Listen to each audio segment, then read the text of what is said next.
أعوذ بالله السميع العليم من الشيطان الرجيم. بسم الله الرحمن الرحيم.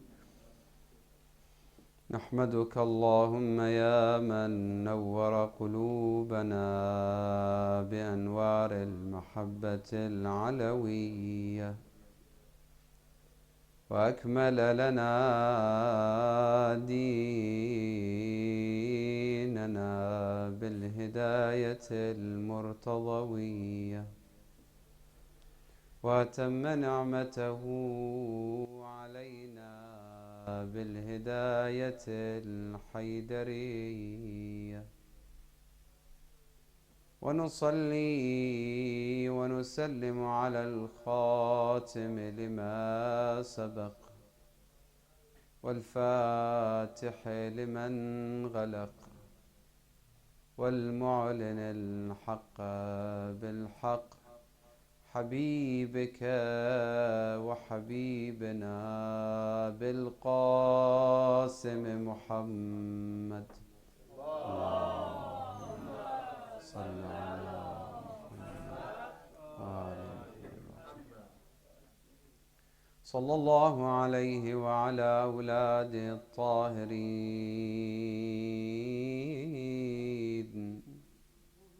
لا سيما صاحب العصر والأمر والزمان، عجل الله تعالى فرجه الشريف. صلوات اللهم صل على محمد وآل محمد.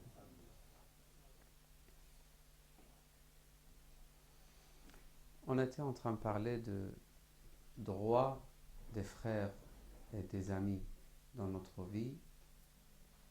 Nous sommes arrivés au droit des frères au niveau de la langue. Ça veut dire, nous, qu'est-ce qu'on a comme responsabilité envers nos frères? Qu'est-ce qu'on doit dire? Qu'est-ce qu'on ne doit pas dire? Qu'est-ce qui est interdit? Qu'est-ce qui est recommandé? Etc., etc. Parmi les choses, première chose que l'écrivain de ce livre, Cheikh al-Bahari, rahmatullah alayh, il mentionne, c'est أن تسكت عن معايبه في حضوره وغيبته. Tu as un frère, un ami, tu ne dois pas mentionner ses défauts, il est présent ou il est absent, dans son absence ou dans sa présence, il ne faut pas mentionner ses défauts. أن تسكت عن معايبه في حضوره وغيبته بل تتجاهلها، فإن أنت كرهت له الاتصاف بتلك الصفات فعليك أن تنبهه برفق. Si tu vois que tel comportement est mauvais, tu dois lui mentionner cela, mais avec beaucoup de douceur et respect. Bien sûr, on va détailler un peu cette question. Tout à l'heure, on va voir ensemble dans notre échange, Inch'Allah. ومنها أن تكتم سره وتتجنب إفشاءه حتى لأخص الأصدقاء. Parmi les qualités des mu'minines, des fidèles, c'est le fait de garder les secrets. Vous savez, chaque mu'min, il a des problèmes dans sa vie. Des fois avec son épouse, des fois avec son frère, des fois avec ses parents, des fois c'est avec son fils, etc., etc. Des fois, il est obligé de raconter ses problèmes à quelqu'un. Parce que s'il ne le raconte pas, il va éclater, il va exploser. Donc, il raconte à son frère le plus proche. Et lui dit, ne raconte à personne. Donc, des fois, nous, on croit qu'on a le droit de raconter en disant, ne raconte pas à cette personne. Ça veut dire, garde, par exemple, Hajj, il me raconte. Moi, je lui dis, écoute, je vais te raconter à une autre personne. Je vais te raconter qu'est-ce qu'il a le Hajj comme problème, mais ne lui dis pas. Ça, c'est khiyana. C'est une sorte de trahison. Khiyana, parce que lui, il t'a considéré aminu sir. Ifsha'u sir min su'is sarira. C'est considéré grand défaut chez le fidèle. لأن إفشاء السر من لؤم الطبع وخبث الباطن قال علي عليه السلام قلب الأحمق في فيه ولسان العاقل في قلبه. Donc l'homme qui est fidèle, il ne doit pas dévoiler les secrets des autres, tout simplement. Si quelqu'un il t'a donné des secrets, n'importe quel secret, la fidélité ou l'iman يقتضي que tu caches ce secret. ومنها أن تتجنب القدح في أهله وأولاده وأصدقائه. Bon, je ne veux pas critiquer mon ami, je vais critiquer son épouse, ses enfants, ses amis. La même chose. Si tu parles sur les proches de l'homme, c'est comme si tu as parlé de cet homme. Par exemple, tu critiques ses frères, tu critiques ses enfants, tu critiques sa femme. C'est une sorte de critique directe à la personne aussi. Pourquoi? Parce que c'est des gens qui sont proches de cette personne.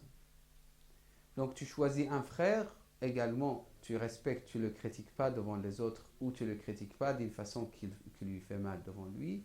Également tu fais la même chose par rapport à sa famille, ses proches, etc., etc. Tu vas chez quelqu'un, son fils, ça te dégoûte, ses comportements, ça t'énerve. Tu dis franchement, à ton épouse, tu racontes, tu dis, je suis allé chez mon ami, mais son fils, vraiment, il est alors, je ne sais pas, dégoûtant, vraiment énervant, ça ne m'a pas du tout plu. Est-ce que tu crois que cette phrase, ça va faire plaisir à son père? Mais tu n'as pas critiqué lui-même, tu as critiqué l'enfant. Mais ça va faire mal à son père s'il l'entend. Si c'est ton ami, ce n'est pas bon de faire ça non plus. Que ce soit ses enfants, ou sa femme, ou ses amis, etc. En général, il ne faut pas parler. Tu vois des défauts chez lui, il ne faut pas raconter. Sauf, tu lui racontes les défauts que tu penses tu peux enlever de lui. Ou tu peux l'aider pour se débarrasser de ses défauts. Et là, ça devient des fois obligatoire. Un exemple, je vous donne, et tout à l'heure, on va parler. Des fois, il y a des gens, ils ont des défauts, ils n'arrivent pas à se débarrasser de ces défauts. Par exemple, quelqu'un qui parle très haut, à haute voix. Vous savez, il y a des gens qui prennent le téléphone, s'il a un appel de Paris, il parle normal.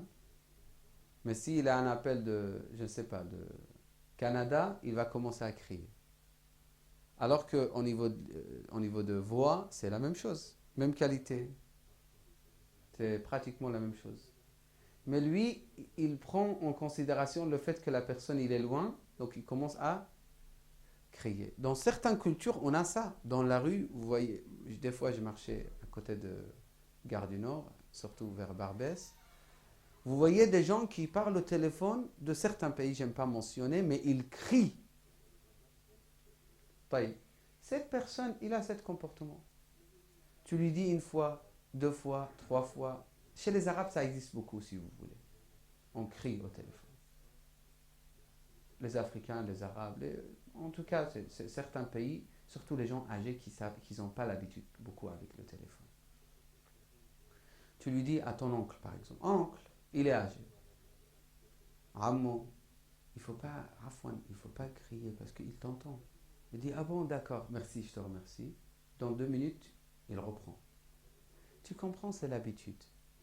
Ulama al-akhlaq, il te dit, tu laisses. C'est pas la peine de chaque fois dire que, non, mais c'est pas bon, il crie.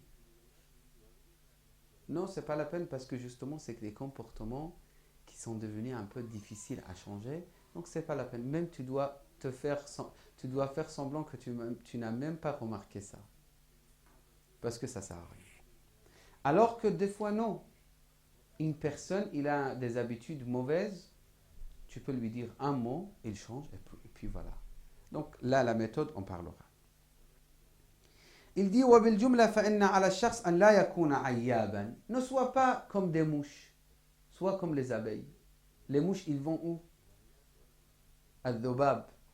Ils vont chercher où? Tout ce qui est saleté. Je ne vais pas mentionner les détails, mais vous savez, les mouches, qu'est-ce qu'ils cherchent? les saletés. Les abeilles, qu'est-ce qu'ils cherchent? Les fleurs. Donc, sois comme des abeilles. Il ne faut pas fuyer tous les défauts de la personne devant toi, mais plutôt regarder les qualités de la personne devant toi. على أن ما يشغل الإنسان عن التفتيش يشغل الإنسان عن التفتيش عن عيوب الآخرين. Est-ce que vous me suivez, Inch'Allah, les frères? Cette phrase, c'est de Sahib al-Kitab. Il dit أن ينتبه إلى عيوب نفسه. Meilleure solution pour que tu observes plus, pour que tu cherches plus les défauts des autres, c'est que tu sois occupé avec tes défauts à toi. Celui qui s'occupe de ses défauts à lui, il ne va pas avoir du temps pour chercher et voir et fouiller dans les problèmes des autres. Là, sur Internet, par exemple, vous voyez un site d'Internet d'un alim. Vous n'aimez pas beaucoup ce alim, pour n'importe quelle raison. Il n'est pas de votre origine, il a un autre marja que vous, il a des idées qui ne sont pas vraiment concordantes avec vos idées. Donc, vous n'aimez pas ce alim, qu'est-ce que vous faites? Vous commencez à chercher dans son site tous les problèmes que vous pouvez sortir. Il y a des gens qui vivent comme ça.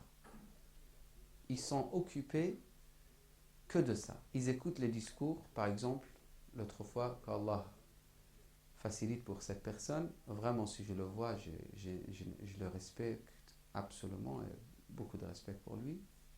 Beaucoup de respect pour lui, et je n'ai pas de problème avec lui. Il est parti sur une chaîne de télévision, il a commencé à mettre une partie de mes modestes discours en disant, le cheikh, il voulait parler sur moi, en Angleterre. Il a mis des parties de mes discours, mes modestes discours, que je parlais de la réalité de l'école de Ahlul Bayt de Amir al-Mu'minin sallallahu alayhi wa sallam. Et il a commencé à dire, il s'adressait à moi en disant, cher Mustafa, pourquoi tu as dit ça, etc. Moi, je n'ai pas de problème avec toi, avec ton oncle, etc. Alors que moi, vraiment, dans mon discours, je n'avais pas vraiment réellement lui dans ma tête. Mais moi, ce que je conseille, je m'adresse à moi, à lui, aux autres ulama, aux autres frères, aux autres élèves de Hawza, aux autres orateurs, aux autres serviteurs de Ahl al-Bayt, n'est pas chercher les choses ou la guerre, n'est pas chercher les problèmes chez les autres. Là, aujourd'hui, si on veut chercher des problèmes, on peut avoir des problèmes largement suffisants jusqu'à la fin de notre vie avec les centres de Paris. Les centres de Ahl al-Bayt ici à Paris. On peut avoir plein de problèmes si on veut chercher les problèmes. Mais nous, on doit être comme les abeilles qui cherchent les fleurs pour donner du miel. Et non pas comme les mouches qui cherchent des poubelles et des saletés et qu'en résultat, il n'y a que des microbes et qu'il n'y a que des problèmes. Nous, on cherche les fleurs, on cherche les qualités des autres. Et chez nous, justement, c'est ça l'intelligence. Chez nous, on cherche le contraire. On ne cherche pas les fleurs de chez nous. Moi, je n'arrive pas à me concentrer si vous tenez votre portable. Même si vous notez des notes et tout, noter sur une feuille, c'est mieux pour moi. Si quelqu'un tient le portable, je n'arrive pas à me concentrer parce que je sens qu'il est ailleurs et que je n'arrive pas à m'adresser à lui. Je ne considère pas le centre ici comme un endroit pour juste que je vous parle et que vous devrez écouter. Non. J'attends vos échanges, vos idées, vos critiques, vos questions, etc. etc. Donc,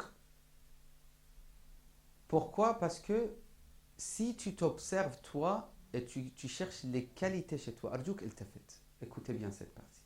Si tu penses, quand tu analyses ta personnalité, tu dis j'ai tel bon comportement, telle qualité, à ton avis, à quoi ça sert? À quoi ça sert? Ça ne sert pas à grand chose et des fois c'est le pire. C'est très mauvais pour la santé spirituelle. Parce que quand tu observes tes bonnes qualités ou tu vérifies ou tu analyses, finalement, ou bien l'orgueil, ou bien le fait d'être satisfait de soi-même, ou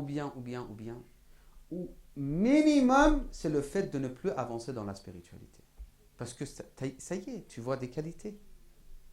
Plein de qualités autour de toi, tu dis, mais alhamdulillah, qu'est-ce que je vais chercher de plus?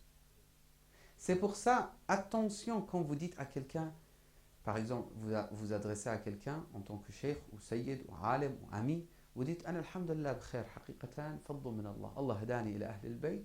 Donc je remercie Allah, Allah m'a guidé vers ahl al-bayt. Je suis très bien, je suis satisfait, je suis parfaitement bien aujourd'hui. Alhamdulillah. Donc c'est bien de dire Alhamdulillah alladhi hadana li hada. Wa ma kunna linahtadiya lawla an hadana Allah. On remercie Allah subhanahu wa ta'ala qui nous a guidés vers l'unicité de Dieu, la prophétie de Rasulullah, la wilaya de Ahl al-Bayt. Mais, هذا من فضل الله. الحمد لله الذي هدانا لهذا وما كنا لنهتدي لولا أن هدانا الله. Justement, tout de suite après, il enlève l'orgueil. وما كنا لنهتدي.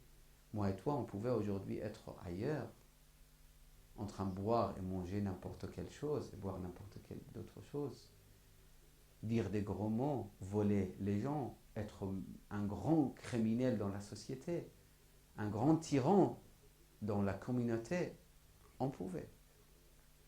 Mais grâce à Allah, on n'est pas. Alhamdulillah, qu'Allah nous donne la continuation et qu'il nous donne la perfection, justement. C'est ça, l'intelligence. Chez les autres, tu cherches les qualités. Chez toi, tu cherches les défauts. Aynun naqidatun. Dites-moi, les nafsek. Wa aynun ghayr naqida wa innama madiha li ghayrik. Tu vois les qualités des autres, tu vois les défauts de toi. C'est ça l'intelligence. واعلم أن المبرأ من كل عيب هو جوهر محفوظ مصان في خزائن السلطان لا تناله أيدينا. Tu cherches un ami qui a des qualités toujours parfaites, que des qualités, je suis désolé, tu ne vas pas le trouver. Tu ne vas pas le trouver. Un ami parfait, tu ne vas pas le trouver. Après il dit وأن خير رفيق لنا هو الذي غلبت محاسنه على مساوئه. Au moins, un bon ami que vous voulez choisir dans la vie, c'est celui qui a plus de qualités que des défauts. C'est ça l'intelligence. Il a plus de qualités que des défauts. Autrement, tu attends trouver ou tu cherches trouver un ami qui n'a que des qualités. Je suis désolé, dans ce moment, tu n'auras pas d'amis. Tu n'auras pas d'amis. Maintenant, il dit une phrase importante aussi. Il dit des fois, entre les amis, vous savez, on rigole, on dit des choses, ça fait mal. Ou bien tu dois dire, il ne voulait pas le dire, il n'a pas fait exprès, sahou. Ou il a oublié, ou, etc. Toujours, il faut trouver des excuses pour l'ami. Pour toi, pas d'excuses. Pour toi, tu t'accuses. C'est très intelligent, cette manière de ulama al-akhlaq. Pour toi, tu t'accuses. Pour les autres, tu donnes des excuses. Des excuses après des excuses. طيب. Il dit حمل أفعال الغير على الفساد وإفشاء الأسرار وفضح العيوب هو الحركة الناشئة من الحقد والحسد الباطنيين. Je vais m'arrêter ici. Vous savez, un homme qui est jaloux, il est jaloux de toi. Tu travailles bien, tu as un bon salaire, tu as beaucoup de savoir, etc., etc. Il est jaloux. Il dit, parce qu'il est jaloux, il attend que des défauts de toi ou des problèmes pour toi. Vous savez, quelqu'un qui a beaucoup de succès dans la vie, quand on entend tout d'un coup, il a fait telle grande erreur dans sa vie, il y a beaucoup de gens qui sont contents. Tous les jaloux, ils sont contents. En tout cas, je vous le garantis. Des fois, son frère. Des fois, son frère. Juste dans le hadith, j'avais vu quelque part, un père, il ne peut pas être jaloux de son fils. Un père, il ne peut pas être jaloux normalement de son fils. Pourquoi? Parce qu'il est de lui. Mais un frère, jaloux de son frère. Akhwatu Yusuf. Habil wa Qabil. Ils sont partis jusqu'à tel point, jusqu'au fait de tuer. J'ai un ami en Amérique. Actuellement, il est vivant. Il est en Amérique. Cette histoire date de peut-être 8 ans. Il y a 8 ans. Je lui dis, Masha'Allah, tu as des qualités. Je l'ai aimé beaucoup. C'était un homme libanais qui habitait en Afrique, Sierra Leone. Et quand il a eu les problèmes de Sierra Leone, il y a peut-être c'était 91 ou 92, je ne me rappelle plus. Il m'avait raconté. Il y a quand même des années. Ils ont quitté, ils sont partis en Amérique. Lui, il m'a dit, j'avais un frère, malheureusement un peu question de jalousie. Il m'a dit, après la mort de mon père, il n'a pas fait attention. À chaque fois, il me gâtait devant lui et lui, il ne supportait pas ça. Finalement, un jour, après la mort de son père, il m'a appelé. J'étais en train de marcher, je ne sais pas, dans le marché ou quelque part, il n'y avait pas beaucoup de monde. Il m'a appelé, il m'a dit, Monsieur tel, je ne vais pas mentionner son nom, et il avait, comment ça s'appelle, pas fusil, mais comment ça s'appelle, pistolet, une sorte de pistolet ou je ne sais pas quel genre d'arme, et il l'a tapé. Il a tiré, désolé. Il a tiré, il a été blessé, il n'a pas été mort, et l'autre, il est parti. Mais il voulait le tuer. Un frère, ce n'est pas une histoire dans les livres. Après, il m'a dit, là, actuellement, en Amérique, quand je gagne de l'argent, des fois, il a besoin, je lui envoie l'argent. Il voulait me tuer, mais je lui envoie l'argent. Ça, c'est une personne que j'ai rencontrée dans ma vie.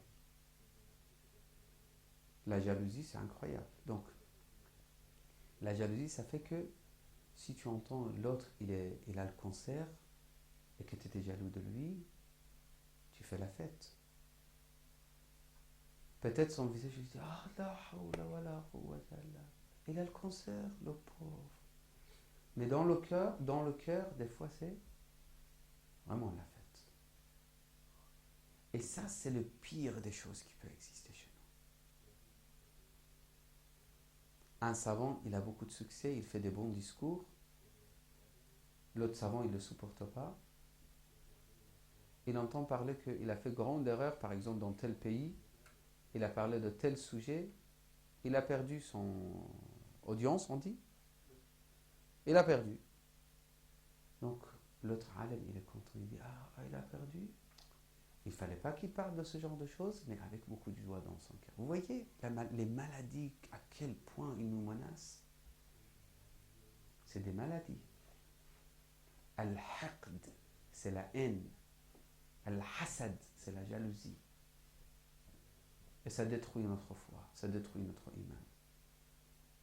On a des histoires et des histoires, je ne peux pas beaucoup arrêter parce que j'aime avancer un petit peu avec le livre.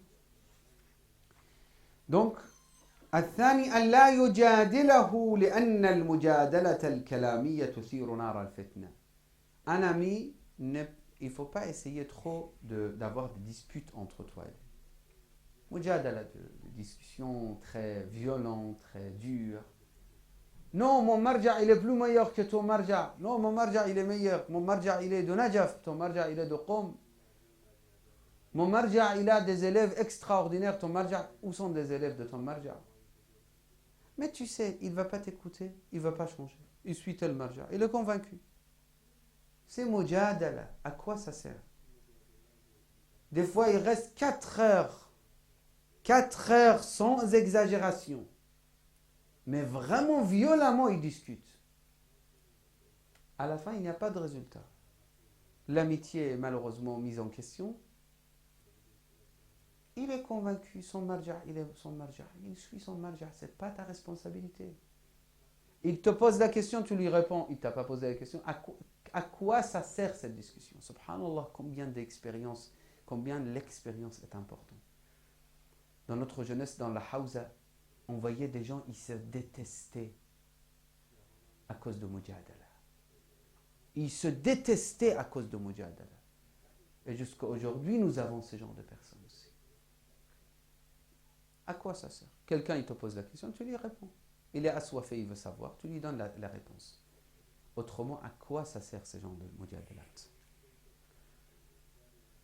ومنها أن تكتم طيب أن لا يجادله لأن المجادلة etc. الحق الثالث من حقوق اللسان وفيه أقسام أن يظهر له المحبة مهما أمكن.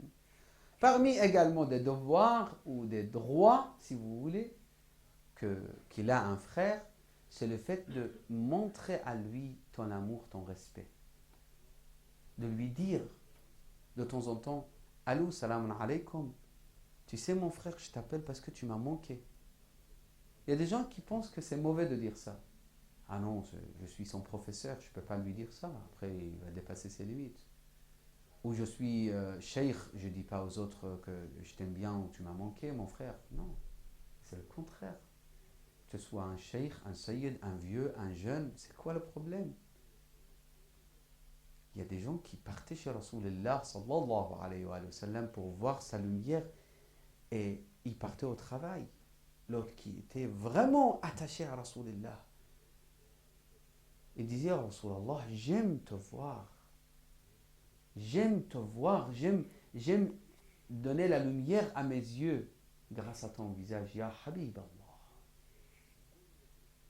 Tu dis pas, Imam al-Mahdi, Ya Sahib al-Zaman, je t'aime? Pourquoi tu ne veux pas lui dire? Bi abi anta wa ummi, qu'est-ce que ça veut dire quand tu dis Imam al-Hussein? Vous savez qu'est-ce que ça veut dire Bi abi anta wa ummi?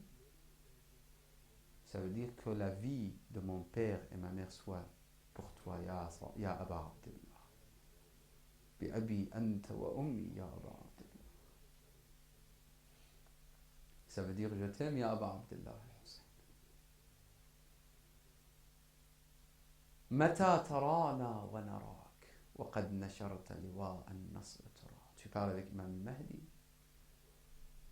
ونقر عينا.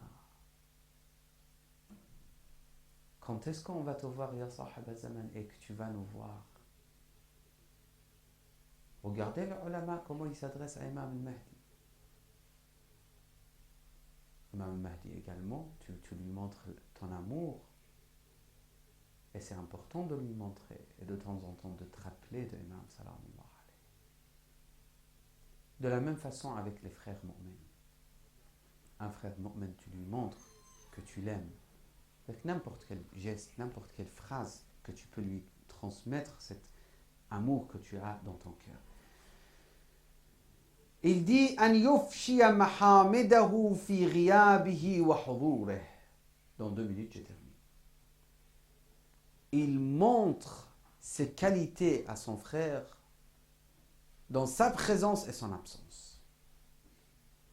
Attention, écoutez, je vais terminer avec ce point.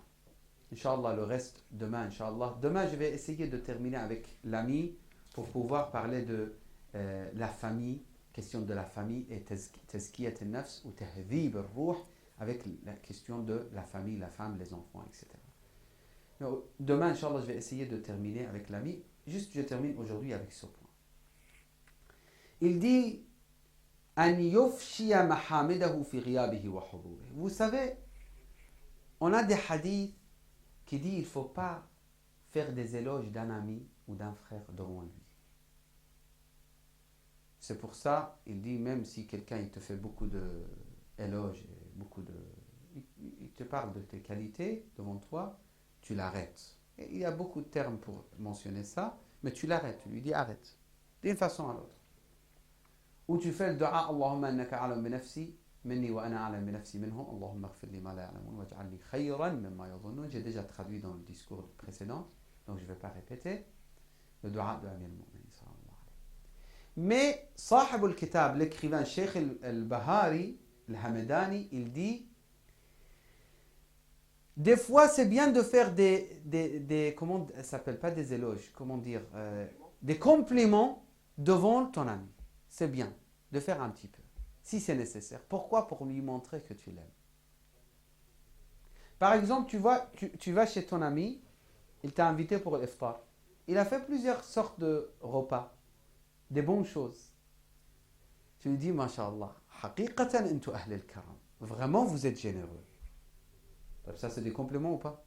C'est compliments. Mais c'est pas grave. Parce que toi, tu dois remercier quand même. C'est une sorte de remerciement et d'encouragement également pour lui. Si tu dis, c'est bon, shukran jazilan, et si, point final. Il y a des hommes comme ça.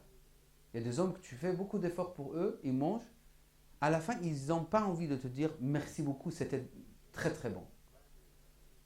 Et quand Allah le protège, Cheikh Mamadou, il y a quelques. J'aime parler de lui parce que c'est un homme parmi les hommes vraiment qui ont des bons cœurs. On était à Copenhague ensemble, Cheikh Mamadou et Dr Ahmed Ami. Les deux, qu'Allah les protège, Inch'Allah.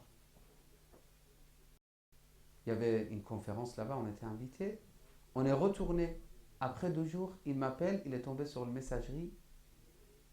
Merci, Cheikh, merci, merci beaucoup. Peut-être 7, 8 fois, il a répété merci. Taïb. C'est vrai, moi, je ne dois pas attendre ça de sa part. Mais c'est ces qualités qui sont, alhamdulillah, devant Allah subhanahu wa ta'ala, qui sont valorisées et qui sont mises en valeur. Parce qu'il remercie un abd alors que j'ai rien fait pour lui. On était ensemble, on a fait le maximum pour profiter de cette conférence. Mais de dire merci beaucoup, je t'aime bien, c'était bien, tu m'as aidé, etc. à un ami, c'est considéré bien si c'est pour encourager cette personne. فلا بأس به حينئذ وفي الروايات قرائن تفيد أن المنع ليس مطلقا. Donc en général, il faut ne pas trop faire des compléments pour un ami, mais si c'est nécessaire de le faire, il n'y a aucun problème, c'est recommandé. أقول قولي هذا وأستغفر الله لي ولكم. اللهم إنا نسألك وندعوك بنبيك نبي الرحمة إلهي بمحمد وعلي وفاطمة والحسن والحسين والتسعة المعصومين من ذرية الحسين وبإمام زماننا يا الله.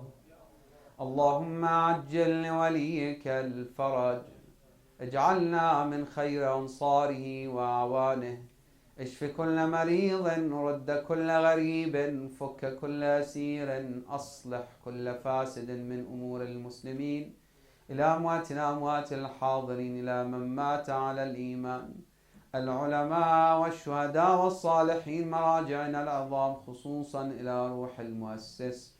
رحم الله من قرأ الفاتحة مع الصلوات.